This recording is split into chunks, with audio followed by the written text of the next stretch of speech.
Welcome to The Compass, a show where we discuss today's world from a Christian perspective. I'm Luke Staton. And I'm Bella Hanzel. Today's show is about health and wellness. Let's dive in. Nutrition is an important part of our health, and we often try to control the nutrition we get through diets. Vegetarian, vegan, and keto diets, to name a few, have become quite popular in recent years. Scientists have done research to understand what drives these dietary choices, and the reasons can be as cultural, biological, or as they are nutritional.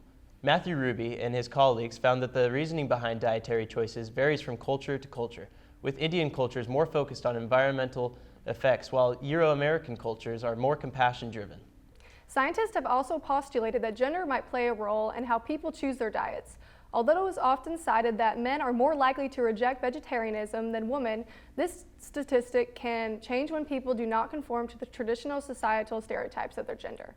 For example, a male who is seen as a manly by American standards may stick to a meat-based diet, though a male who is less concerned about these standards would be more open to cutting meat out. The reasoning behind choosing a diet can also vary between genders. Men are more likely to switch off for meat for environmental reasons, while women are often concerned more about health. However, no matter what one's gender or cultural background is, we all tend to overestimate how impactful our diets actually are. The American Society for Nutrition found that 85% of almost 1,000 participants inaccurately assessed their nutritional health. 99% of these inaccurate assessments were too favorable. The American Society for Nutrition also noted that people who had the most accurate assessments of their nutrition were also the most critical of their diets. Although we Americans can overestimate how healthy our lifestyles are, it should not be hard to readjust. However, college students in particular can have trouble with managing a healthy nutritional balance. With little money and having to rely on campus cafeterias and restaurants, college students have little control over what they eat, and the options they do have are not always healthy. They often must consume copious amounts of caffeine to keep up with the rigorous study habits, which can also throw their bodies off balance. College students must be especially wary when they eat because it can be easy to build up bad habits that follow them later in life. With more on this topic, we have Michaela Carr talking about nutrition and caffeine consumption in college. Nutrition is vital to physical, mental, and emotional health, especially for college students. Healthy eating fuels their bodies and sets them up to succeed in college life. It definitely affects students physically and mentally because what you eat really determines how you feel. The Freshman 15 is a cautionary tale about nutrition and college. Your body is under a lot of stress from new environments and different eating habits, which can cause you to gain weight. Eating at a college campus with commercial foods is really hard, I guess, on the student athlete because you don't get the vegetables that you would prefer to have. Healthy eating is not about dieting or counting calories, but filling your body with the nutrients it needs. It is important to eat more vegetables and reduce the sugar and processed foods you consume. I think having a nutritionist available for everyone and not just a student here just telling people what they should do. Exercise is also essential for your overall health, which goes hand in hand with the foods you eat.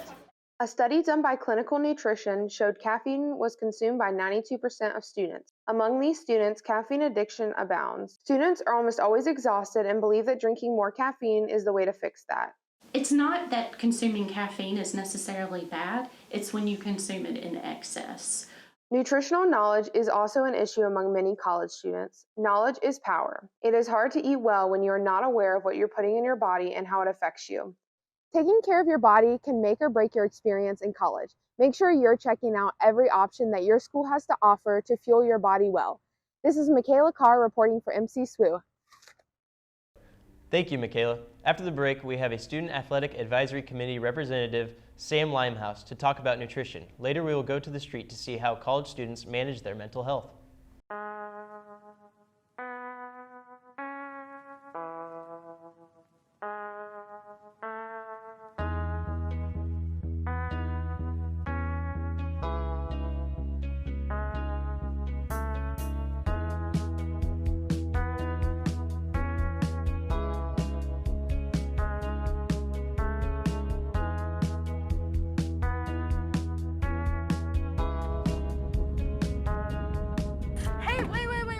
Wait.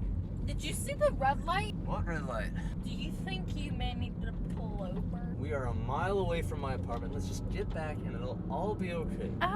Don't fuss at Sorry, me. okay? I'm sorry. What if the cops come? The great state of South Carolina thinks I'm such a great driver, okay? Get out the wheel!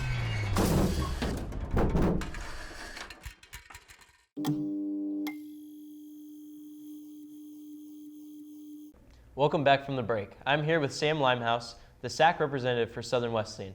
We're here to ask him some questions about food, health, and college. How are you today, Sam? I'm good. Look, how you doing? Oh, I'm doing good. That's great. What are some of the ways you have helped our college to ensure student athletes are provided with the means for a well-balanced diet? So one thing different that we're doing this year is having a full-time nutritionist on campus that each team and each student athlete is able to have access to. Well, that's huge. What are some of the biggest challenges that come up with keeping up with your health and diet as a college student? So obviously, as just any person, we want to have those sugar. I know I have a sweet tooth, so you want to treat yourself every now and then. But as an athlete, we know we have to be disciplined and treat our bodies to be able to perform at our best during our sport. In your opinion, what are some of the unhealthiest nutrition habits college students have that they should be wary about? I mean, like, I can speak for myself. Like, I know I have a sweet tooth. I know I like to have some late night snacks, but I also know I have to get up early the next day to perform at my best. So just be completely aware of what I should put into my body to perform at my best. And what are some ways college students can stay healthy living on campus? Just be completely self-aware of what you're eating in the cab, what you're eating in the grill. No, everybody loves Blue Hill, but just be completely aware of what you need to be putting in your body and have that discipline to be able to perform at your best. I know I'm guilty of that. Thank you so much, Sam. We appreciate it. Thank you, Luke. After the break, Addison Boggs goes to the street to ask people about how they manage their mental health. Then, Professor Hayduck will tell us about how college students can better manage their mental health. Stay tuned. Hi, I'm Madeline Barrett. I am a Southern Wesleyan graduate, class of 2021. I majored in media communication in a concentration of public relation. I am currently at the reserves at Lake QE here at the sales office. I work with Coldwell Banker Kane. This original position was part-time, and then my supervisor saw my resume and saw all of the things that I've done at Southern Wesleyan, including hosting a number of talk shows, creating an Instagram account for our communications department, and she thought, wow, you just have blown me away with all of these amazing things you've been a part of, and I want to offer you a full-time position here. Southern Wesleyan invested in me, and I got a return on my investment.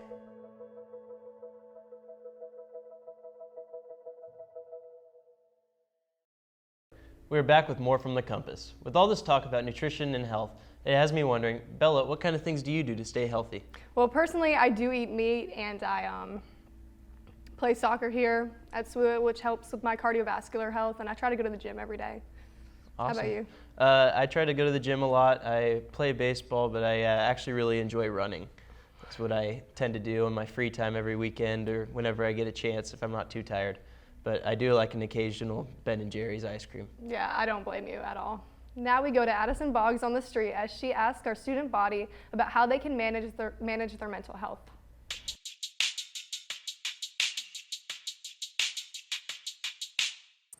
Thanks, Bella.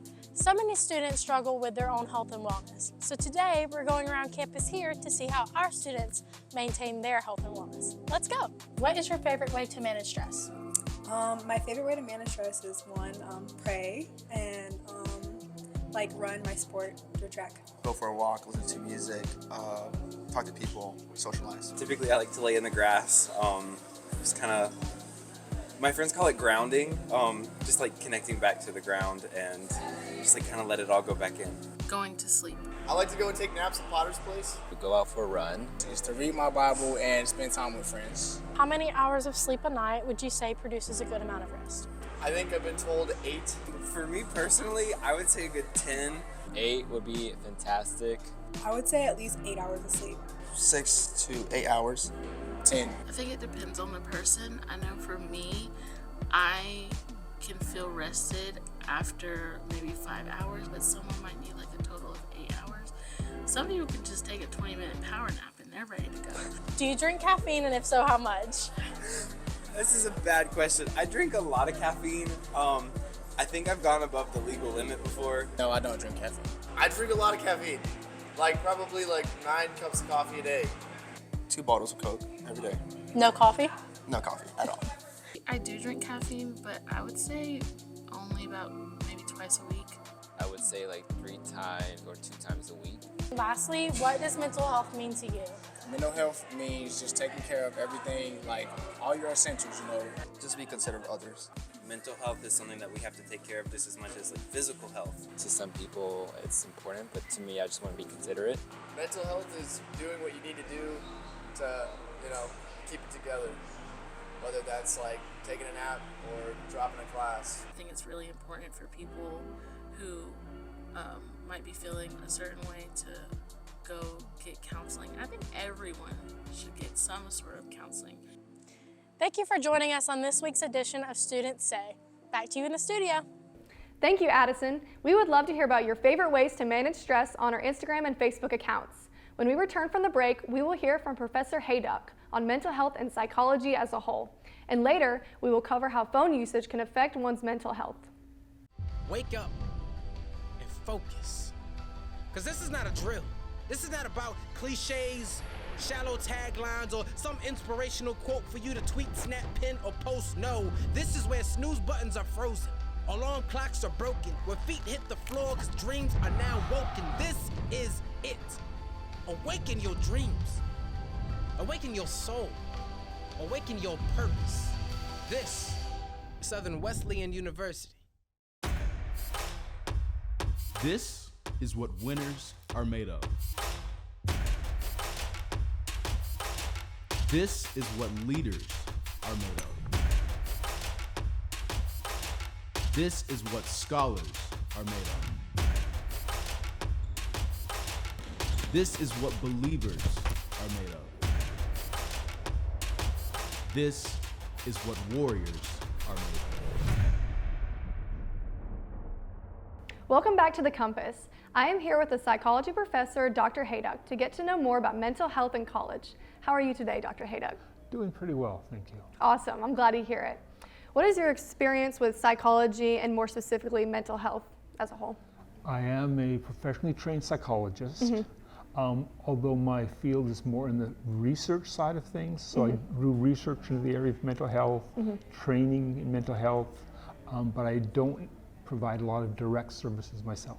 Okay, gotcha. So with your research, what do you believe that are the biggest problems with mental health on a college campus?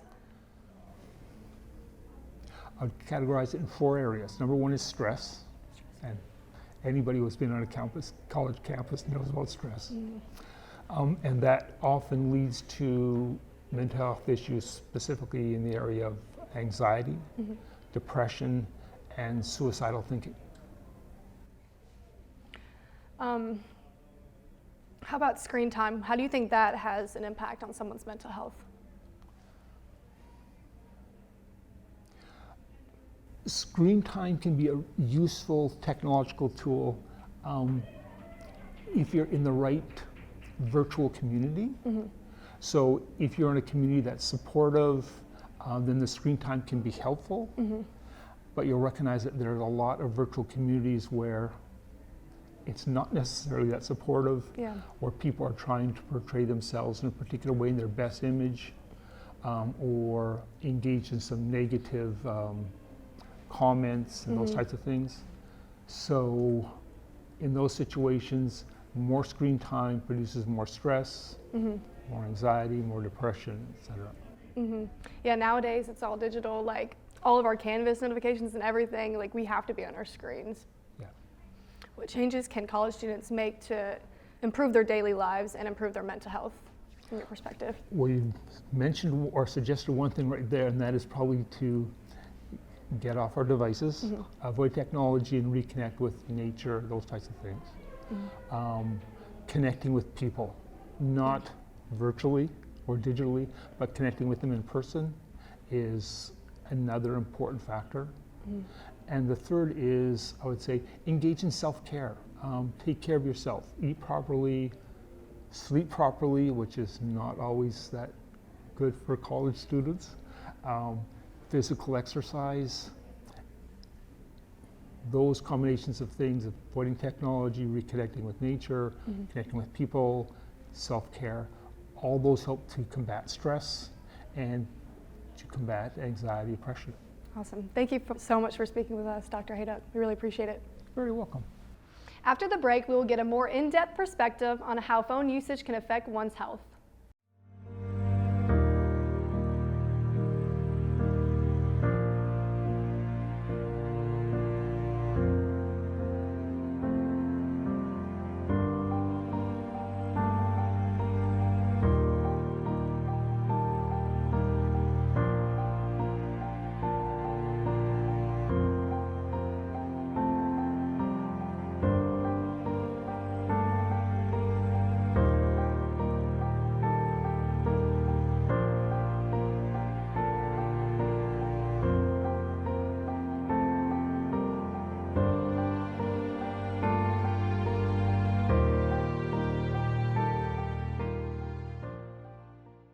Welcome back from the break. We live in a digital age where the internet is becoming more prevalent part of our daily lives. Our phones give us access to the internet anytime and anywhere. In 2021, 85% of Americans reported owning a smartphone, and this rises to 96% for 18 to 29-year-olds. As smartphone ownership increases in America, many wonder if it's possible that we are becoming too dependent on our phones. In 2022, 81% of smartphone users from ages 18 to 29 reported that they believe that they spend too much time on their phones, up from 58% in 2015. 64% of the same demographic reported that they could not imagine life without their smartphone, furthering concerns about the negative effects of phone usage. We now go to Zachary Turner, who is researching the increasing amount of time we spend on our phones. How much are you truly on your phone? In this digital age, our eyes are ever increasingly drawn to screens. Despite their definitive usefulness, have we stopped to consider the impacts it has on your health? Excessive screen time can lead to mental health problems like anxiety, depression, and increased stress levels. Nonetheless, one of the biggest problems is issues of comparison to others and influencers. It can result in body issues, especially among women. Social media can influence our self-perception by presenting curated and idealized versions of ourselves. Our phones are filled with technology that feeds us more of what we are looking for, and that can lead us to unhealthy behaviors. Teens and young adults are at a much higher risk. I get on my phone without realizing it a lot. I think when I'm bored, I'll just pick up my phone, check my texts, check my Snapchats, check my notifications, just to be on it when I could be doing other things. This problem is not exclusive to a certain age group. Disconnected. I think that would be the word that I would use when I'm on it a lot. It's a disconnect from reality. It is important to set limits. Simply being aware of your screen time could be a good first step in finding ways to decrease it. It's very important to approach phone usage with a mindful and balanced perspective. You might find it helpful to model the behavior you would like to see, which may mean putting down the phone yourself. This is Zach for MCSWU. Thank you, Zach. Luke, do you personally try to manage your screen time phone usage? I've tried to. There's settings on your phone where you can get certain hours usage, but I always bypass it and tend to be on my phone longer than I probably should be. Yeah, I don't blame you. How about you? I don't really try to. I feel like I should more, but I feel like it impacts your mental health a lot more than people realize. I think mental health as a whole is very important, and I feel like men especially don't like to come forward because they want to have the more manly role and be a provider and protector. And I've seen it on both sides, obviously both genders, but I feel like it is an extremely important thing to dissect that people don't talk about enough. I agree. What do you think? Thank you so much for joining us here on The Compass. Join us next week as we talk about technology.